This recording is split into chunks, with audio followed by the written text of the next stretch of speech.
Dan seolah-olah dia berada di atas hukum, akan berhadapan dengan saya nanti orang-orang seperti itu. Pasang badan bela debt collector, Irjen Fadil tahok pengacara Firdaus Oibowo. Kapolda Metro Jaya Irjen Fadil Imron tahok pengacara Firdaus Oibowo yang menyebut debt collector bukan preman. Jenderal Bintang 2 ini dengan tegas perintahkan jajaran Polda Metro Jaya untuk menolak laporan balik pengacara debt collector. Video aksi debt collector yang mencoba merampas mobil milik selebgram Clara Sinta secara paksa dan memaki anggota Babinkan Tipmas Polsek Tebet viral di medsos. Ia pun menolak melindungi para debt collector yang melakukan kekerasan.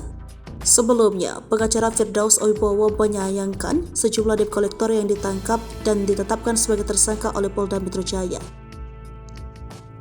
Penangkapan itu buntut para debt collector itu berkasus dengan selebgram Clara Sinta dan memaki anggota Babinkan Tipmas Polsek Tebet. Firdaus yang mengaku sebagai kuasa hukum para debt collector yang ditangkap itu menyebut debt collector saat itu tengah menjalani tugasnya.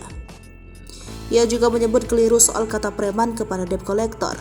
Menurut dia, tindakan debt collector sudah benar karena sesuai dengan pasal 15 Undang-Undang Nomor 42 Tahun 1999 tentang fidusia.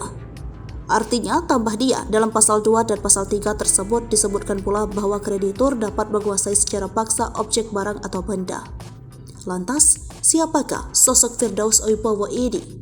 Dikutip dari Tribun Pontianak, Firdaus Oibowo diketahui merupakan pengacara Asosiasi Dukun Indonesia yang banyak kisruh dengan sejumlah nama artis besar.